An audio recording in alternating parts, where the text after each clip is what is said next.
Hey, Randy, you're muted. I said again, hello. Hi, now you're up.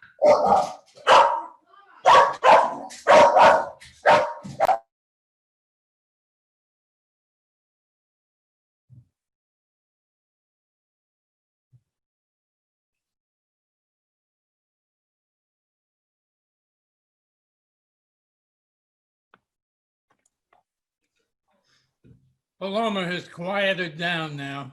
Oh, good. Well, I've got Patsy at my feet and Casey behind the wing chair in the study. I have Paloma guarding against the mailman. Uh-oh.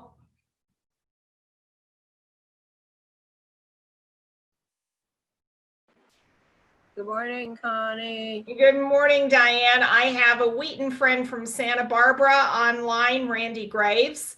Hi, Randy. Can you hear me? Hi, Randy. Yeah, he's right there. I'm not Yeah, sure he's he has waving. audio. Okay. He has his Wheaton girl is guarding the house against the evil mailman. Oh, okay. Well, I've got a young red dog who's probably going to be squeaking shortly because. Oh yeah, lots of Irish dogs on the call.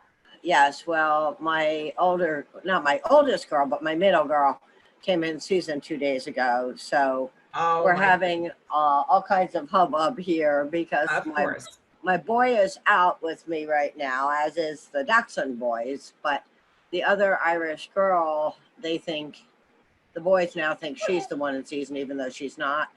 So just for the sake of peace while I have them on the call, I just put her up in a crate. And she is very unhappy. Oh, no. Hey, everyone. I'm so glad to hear you all chatting. How wonderful is this? It's been quite a week, huh? I mean. Yes, it has. Deb, I'd like to introduce Randy Graves, my good Wheaton friend from Santa Barbara. He and his wife, Nancy, have had Wheatons for years. And so grateful you brought a friend. Everybody's supposed to bring a friend every week because we're really trying to get this movement off the ground to make sure that everybody makes a plan for their pets. So I'm so thrilled you brought Randy. Randy, welcome. Thank you. Thank you.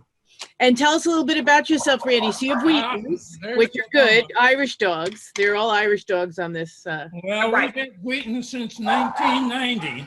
Wow. 30 years. Anywhere from, well, briefly, we only had one, but that was more recently. We had a litter back in 1995, and we kept the girl, and she got her championship, and she left us in, oh, I'm embarrassed now. Anyway, we were down to one. And now we've got Paloma, who's livened the place up drastically. It really is a quality of life thing, isn't it? Having them in the house, get you out of bed every morning. So we have a 14-and-a-half-year-old and a 3-year-old, both bitches, which makes it interesting. Yes, it does. They can be happy with each other 1 minute and unhappy with each other the next. It just is how it works in any breed. I mean, Irish or sometimes they're good friends, sometimes they aren't. So thank you so much for coming. I hope we give you a lot of great information. The 2 articles I posted in the chat box really hit me today, and I wanted to cover them as well as, bringing Randy up to speed to what we do here, and also checking in with my 2 ladies, Connie and Diane. Connie, how's it going? How's everything out there? Has it calmed down? It has very much calmed down, as far as all the political activity, and we're getting very, very good response from the LA City Council and the LA Mayor, as far as trying to rectify the police practices here. And so, that's all very positive, and the community is behind them. So things are pretty back to normal. The big worry now, of course, is COVID, which is why we're on the call. With all the protests that were going on, about 15 straight days in Southern California and all over the state, of course. Our Mayor Garcetti has told everybody to go get tested. And we've got 36 test sites around LA County, which is fortunate. But in Orange County, that's the real worry. Nobody wants to wear masks. And so two very senior members, including the public health director of the County Department of Public Health, have quit. Yeah. And they've been getting death threats over wearing masks, if you can believe it. So, well, it starts at the top, and you really need to, show your ability to understand the ramifications here. I don't know if you know the stats, but I know in New York, our stats have steadily gone up now since we've had such huge protests in COVID, a diagnosis of COVID. Maybe it won't be as serious, maybe it'll be less serious, but as far as symptoms are concerned, I'm not saying that it's less serious that you're coming down with COVID, but maybe the symptoms were less. But it really is an interesting phenomenon, right? You see all of those people walking in protests. Most of them, at least in New York, were wearing masks. But here we were in lockdown for 3 months, and now, we're out there protesting. And believe me, I was out there in Pleasantville. So, we're out there for a reason, but how do we balance staying healthy and staying involved? Right. And so now, of course, we're bracing. And on the dog front, all the shows and trials are continuing to be canceled on a rolling basis. And in fact, last week, I remember you and Diane were talking about canceling the ISCA specialty in your national specialty in Greeley. Well, that very afternoon, we got a message from our national club that our specialty at Montgomery County is gone. And in fact, they're thinking of doing it as a supported entry if they can find another venue. But the venue, Montgomery County Community College, said no outdoor events for the remainder of the year. So you're out of here. So they will probably not be able to have the dog shows, is my supposition. No, and this is the year for Morrison Essex, which is a huge show once every 5 years. And I have been. It's delightful. It's delightful. It harkens back to, the 40s and 50s when people got dressed up. Everybody got dressed up to show a dog. Really is incredibly great. So yeah, things are really popping. I know, Diane, you sort of told us on the last call at the last minute that you got word that it was canceled. I hadn't even gotten word that it was canceled yet, and you did, which was great. So the Irish Saddle Club of America National has been postponed, and as chairman of the Irish Saddle Club of America National in 21, all things fell, immediate. It's so funny how people get so crazy is a good word when something ends and something else has to take its place, which of course is 2021, and everything's got to be done right away. Yeah, aren't you glad I told you? Well, it was really just interesting because it was sort of everybody. I don't know how you all feel, but my dogs, hi Sally, my dogs have kept me grounded so that I don't necessarily fly off the handle as much. I mean, sometimes I do. Last night, my husband had pizza for lunch and I wanted it for dinner, and I sort of made him feel bad. So I guess that would qualify as making somebody feel bad. But you really need to take a step back and recognize people are not their best selves, and they may be speaking in a way that sort of is based in frustration. So I take everything that's being said in the crew that puts together the national, because 21 will be put together by the National Events Committee, not a club. I think Eastern donated some money and things like that, but it'll be put together differently. We are living through incredibly. When you think nothing can change, it changes. I mean, so these are incredible times. We here in the Northeast had a beautiful weekend. And then now we're having Monday was nice, but now we're having a humid spell. So a lot of us are staying in, getting out really early in the morning to walk, and then staying in till the afternoon. I know, Diane, you would take our 90-degree humidity and heartbeat over the 200-degree dry heat, because, dry heat is so much better than humidity. I don't think so at 110 degrees, but anyway. So we all come together, and Randy, we all come together because we love our dogs, and we want to make sure that if in fact something happens to us, the plan for our dogs goes forward. I want to check in with Diane and then check in with Sally, who's another one of our members, where the community is growing, small, but wonderful and very vibrant. And if everybody brings a friend next time, that'd be great too. So Diane, how's it going? Good? Still unemployed? I'm still unemployed, pleasantly unemployed at the moment, right? Because of course we're still getting that CARES Act money. Yep. When the CARES Act go away, I probably won't be quite as pleasantly unemployed, but I may still be unemployed. But Connie will find this interesting. We actually went back to training. And last night I took 2 dogs for rally and 2 dogs for agility. And let me tell you, COVID has certainly taken its toll on me, because I felt like I was run over by a train this morning, because I haven't been doing that kind of running and walking for quite a while.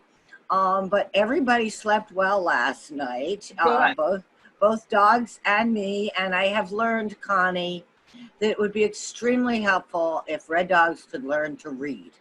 Yeah.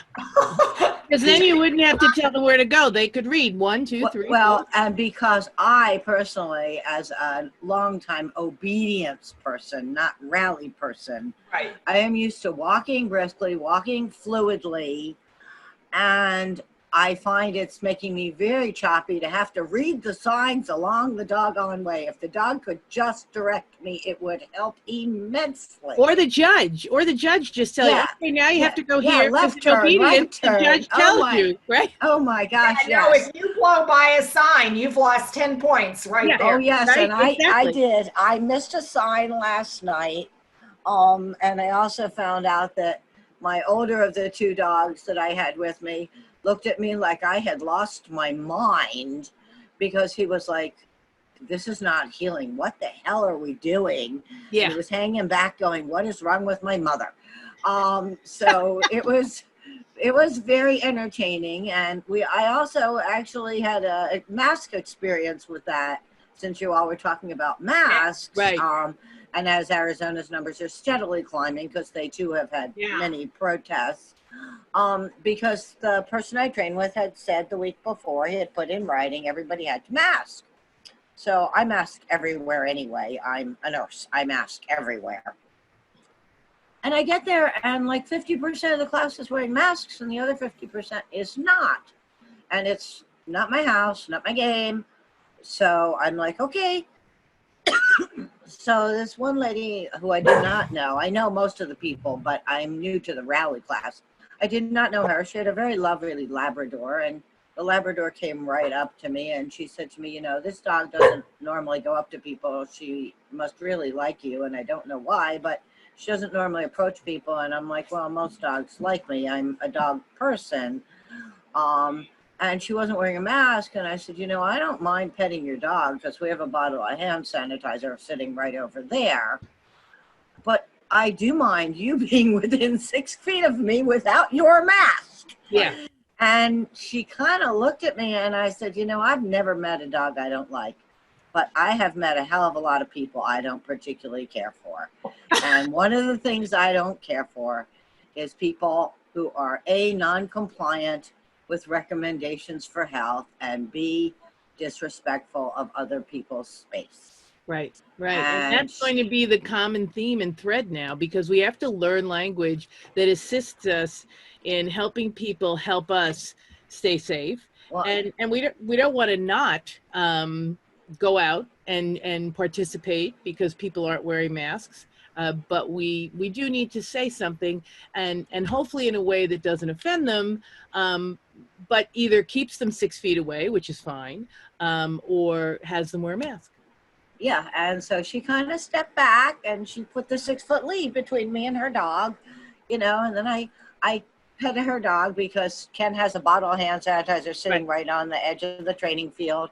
Yep. Plus, I'm a nurse. I always have one in my pocket. Yep. You know. So you know better than most of us, and that's why it's important to always learn that language that enables us to have that conversation in a non-confrontational way so that people understand that it's a choice that I'm making to wear a mask. And I get it that you're making a choice not to wear a mask, but can we agree that then you stay 6 feet from me?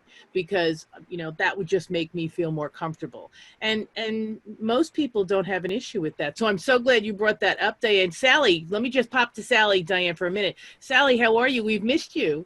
Life is good. I'm still here. So is my dog. That's a good thing. And we're just dealing with heat and humidity and critters in the neighborhood. Yeah, I heard about there was Sally's going to tell us about the bear sighting that Athena warned her to so that she could get into a car and then chase the bear away by shooing it, I think it was. Yeah, actually, I was talking to a woman whom I don't know, talking about the mask. She had no mask on. I was standing on the opposite side of the road talking to her, and I noticed Athena's nose go straight up in the air. And then it was pretty early in the morning. I listened to twigs snapping, and then I heard big footsteps in the water splashing on the river. And I said to the woman, could I put my dog in your car? And I had no mask on, and I opened the car door, lifted her up, and put her on the passenger seat. And with that, the bear came right out of the forest. And I just put my hands above my head, made no eye contact, and clapped and said, go away, bear, go away. And with that, a friend walks around the corner with her Labrador, and she said, should I run through real fast? And I said, no, stand still, don't do that. And both dogs remained calm, and I kept clapping, and the dog ran up the bear, right. The bear. And then he was back last night and ate someone's garbage. So the bear is in the area now. Oh, so good. I'm just good. kind of looking all directions. But the great thing is the dog's sense of smell is so great. And apparently so is a bear's. And the black bear can run 30 miles per hour. So I did learn, don't run, and clap your hands, and, you know, tell it to go away and don't make eye contact. And it worked the first time. And then we met another mom bear with 3 cubs today. And I'm going, oh my gosh, this is not good. No, it isn't. No, that is scary. Sally does live in a bit of a rural area, but not really in the, you know, in the country where there isn't a house next door. There are houses next door. There's a beautiful river running through her property. But, you know, where she walks is I think goes in and out of populated areas, but not really through a big forest, as I recall. Sally. No, I would call it, you know, it's a dirt road. It was the original first road to Hartford, Connecticut. And it's all antique houses spread far apart, and then a little park at the end. And so, you know, I stopped one of the joggers and I said, have you seen any bear? And she goes, yes, I've been encountering them also. So this is a new element of Connecticut. I've lived here a long time. We didn't have bears in our neighborhood, but now we do. Yeah, well, you know, and that's a double-edged sword. So I wanted to touch on base on a conversation I had the other night, if you guys will allow me to engage in this conversation. I was speaking with a woman who lives in California.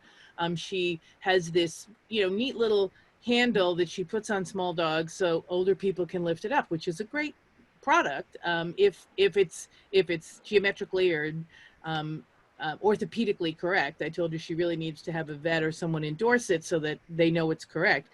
But we were talking about making a MAP plan, right? Because, you know, that's my mission in life. So make a plan, address the needs of your pet, appoint caregivers, and publish it so people can follow it. And she goes, well, isn't that what rescue's for? And I said, well, she goes, you know, I get my dogs from rescue, and one of my dogs I got because someone died, and I got the dog, and it was wonderful. So why would I want to not just, you know, not make a plan? I mean, it's in my will, but not make a plan, and it goes right to rescue, and rescue will find a great home for it because that's what rescues do. And you know what? Absolutely. We've talked about that. The remainderment of all of our plans is Wheaton Rescue, Irish Setter Rescue, or whatever breed you have, or if you've bought it from a rescue, then have that rescue as the last remainderment. But wouldn't you want to know that your Irish Setter was going to Sally if, God forbid, you couldn't take it, or your Wheaton was going to Randy if something happened to you, short-term, long-term? I just think that it's a process that people really don't think is so important. And that's why I put these 2 articles up, because one is about therapy dogs in the Bronx that were brought in to help the children really navigate the emotions they were feeling in COVID and being sheltering in place and not going to school. So they brought therapy dogs in. And my mission in life, if any of you have a connection to a therapy dog group that would allow, their people, or allow me to put an article on their, website or in their blog, or, like Flea Bites. I'm going to put an article in Flea Bites. I'm going to tell people about this. If you have a Wheaton National Club newsletter, really see if you can put something about this program, this community in there, because it's that everybody thinks, and we know this because we're in the Wheaton world, we're in the Irish Setter world, that, as I always say, we come to the aid of our countrymen. But people who have pets don't know that there is a scheme that you can put together so you can navigate the journey your pet's going to take if you're going to get sick. And you don't know, right? We don't know. I'm not ever going to get sick. I'm going to be well for the rest of my life. And as Randy said, getting the new dog with the 14-year-old dog, you missed that, Sally. Randy is new. He has Wheatons. He's a friend of Connie's, and he has a 14-year-old Wheaton and a 3-year-old Wheaton. And his life has absolutely become a little more busy with the 3-year-old. Wouldn't you say that, Randy? Those 3-year-olds keep us on our toes. I have a 3-year-old Irish, they don't get tired. But we need to, know what they need and how they need it, and share that with people. So for me, when I spoke to the woman who said, well, isn't that what rescue's for? And was quite fine with that, because she got her dog from a rescue. Rescues were wonderful. Maybe not a shelter was so great, because shelters might put the dogs to sleep, but rescues were the perfect place to leave your dog. And you know what? If you don't have anybody who wants your dog or who can take your dog, then absolutely giving it to a rescue is great. But if you want to have some say in where your dogs go and how your dogs are cared for, you need to make that plan. Alliance Therapy Dogs, great. I will make sure I reach out to them. And if you know anyone there and can introduce me, Diane, I'd appreciate it. So the first article is about the COVID, and the second one is about the Bronx Times. And I put them together, and then I think they probably would run together, so you'd never get them, so I put them separately. But we really need to understand that if we train our dogs in obedience, and we train our dogs, wouldn't we like them to go somewhere where, as Diane perfectly put it, the dogs have been sheltering in place and now they're in orbit because they're getting back to what they love? Wouldn't we love to be able, I know that one of my co-owners, Susie Sullivan, has friends in Maryland who do agility and do rally. And when Phoenix, her dog, was alive, I had already agreed with her, we had talked about it, that if anything happened to her, that dog would go to one of her friends who I know, even though I co-own the dog, because she would keep taking it to agility and rally. And although Phoenix loved me, he loved agility and rally much more than me. So that's what I do. I want to make sure I keep in touch with my dog, but I don't take him home if there's someone there who would make his life wonderful. Her other dog, Atticus, comes home because he really doesn't give a rat's patootie about agility, rally, or anything else. So, this is the kind of thing that people really want, but don't know how to make a plan for. So that's why you're all here, because we talk about it every week. Randy, it's our first line of defense, and everyone will be shaking their heads, is our 5x8 card on the refrigerator that has telephone numbers in case emergency service comes to your home and, takes you and you're alone. They are really forced to call animal care and control to take your pets. They can't leave your pets in the house alone. So on the front door, on the back door, on the refrigerator, there's a note that says, in case of emergency, do not remove my dogs from the house, call these 3 numbers. And, one of them might be yours because maybe it's a fire and the firemen are there. So they're removing the dogs, but they're not removing the dogs. They know. But if you're sick, then there's 2 other numbers. And one of them, because of COVID, has to be a nearby neighbor, because now we know you can't have Deborah Hamilton in New York as your first line to call. If I have to get there in 24 hours, I can't get there. I mean, even Maryland, even Connecticut for a while, I couldn't get there because I come from the cursed New York, which is COVID capital of the world. So you really need to think about, neighbors. So what I did and what I talked to everyone about, many weeks ago, was make sure you go to the neighbors who have dogs and say, listen, if anything happens to you, I am happy to care for your dogs, either in your house or get them to somewhere. And they usually look at you and say, really? And I've said it to 6 people, because there are 6 people with dogs, golden retrievers, a little white fluffy dog, and then there's 2 Labradors and a brown dog. So I've said to all of them, if something happens, please know that I will take care of your dog, short-term, long-term. Just let me know. Here's my number. And it was amazing, because of the 6, 3 of them said, well, I'll do the same thing for your dog. And then the neighbor next door who doesn't have dogs said to me, if anything happens, I'll be happy to take care of your dog. It's not that I'm going to give my dogs to them, but if something happened to me, I know that I can call these people, and the numbers are on my door that I can call these people. And if the EMS wheel me out, they know who to call. And that's key. That's key when you're making a plan for the pet. So this woman saying rescue was like a shock to me, but then I understood it and said, wow, that is about the best she can do. But when you talk about therapy dogs, obedience dogs, agility dogs, dogs that, not that dogs that sit around and do nothing like mine are not as valuable, but those are really important dogs that should go to someone who knows how to continue their life purpose. And that won't happen unless you do something to make sure that happens. And then the second one talks about the strengthening bond. And I'm going to write a few blogs about that, because a lot of people have said, the people are going to dump their dogs once they go back to work, or they're going to have issues with their dogs once they go back to work because they've been home all the time. Well, that could happen if we don't take the time to sensitize our dogs or desensitize our dogs to our leaving. I don't know how many of us are going to return to work. Diane was the only one who was supposed to return. I work from home, so my dogs always have me here. I know Sally works from home and Connie works from home, and Randy, I'm pretty sure I'm retired. So you're retired, Connie, yep. And Randy might be retired as well, or he might work from home. I've been unemployed for 11 years. Well, good for you. Good for you. But your that doesn't make me optimistic, Randy. Exactly, no. Right? Let's relabel that as retired. Yes, unemployed by choice for 11 years. That's right. Good. Okay. The first 6 months were not by choice, but after that, I said, the heck with it. Well, maybe I'll do that too, Randy. It really is something to consider. And so if you are home, making these kinds of plans are really important. So that's why I put those 2 articles up. If you want to snap the discussion, there are 3 dots at the bottom where it says everyone. Across from everyone, there are 3 dots. And you can hit that and it will say, save the discussion, save the chat, and you can say yes. And then when we end, you will get a little note that gives you these links, or you can cut and paste them to another program.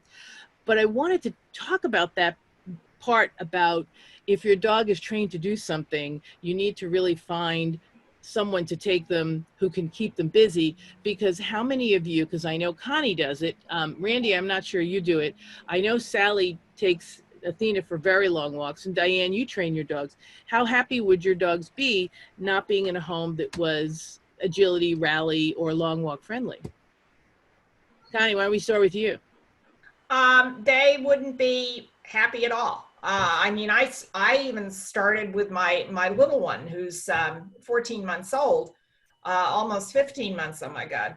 Time flies when you're having fun. But he was my pick of the litter, and he has 4 points on him toward his championship. But when he was 9 months old, he earned his CGC.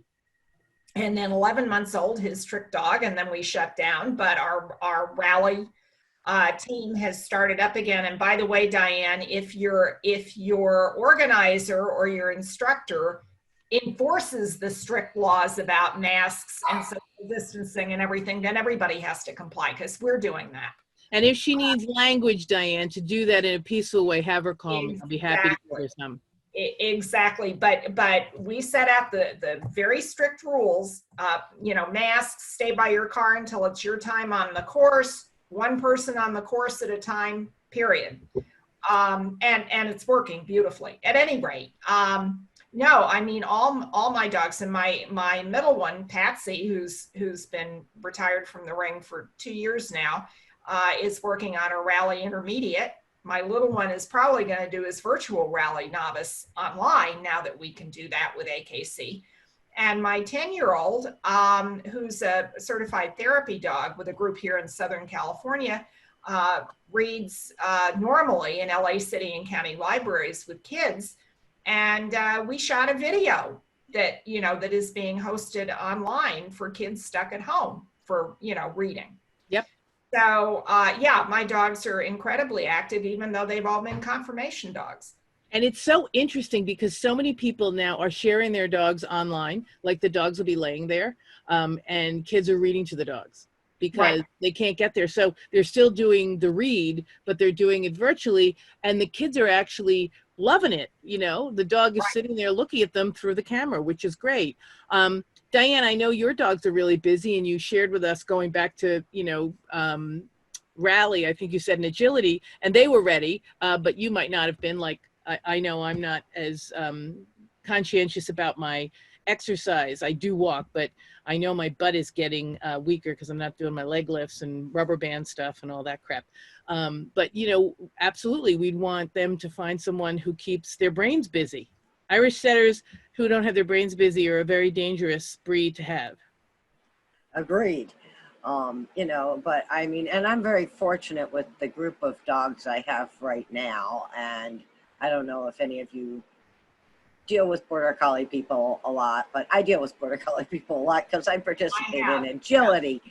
But I'm very fortunate actually with this group of Irish setters that I have. They have what Border Collie people call an off switch. And so I can take basically all of them except my 11-year-old, and we can be running agility and doing obedience and anything they want to do. And when we're done, literally Chase will fall asleep on the ground while I'm teaching my obedience class the next hour. Yeah. And last night he laid there in his cool coat looking like a model for an hour while I worked Rigel. Yeah. And I'm very fortunate because a lot of dogs that are high energy, when you're done, they're frustrated and they're more high energy. I've had that, and it's not easy to live with. I'm very fortunate with this particular group because they'll do anything that we're ready to do.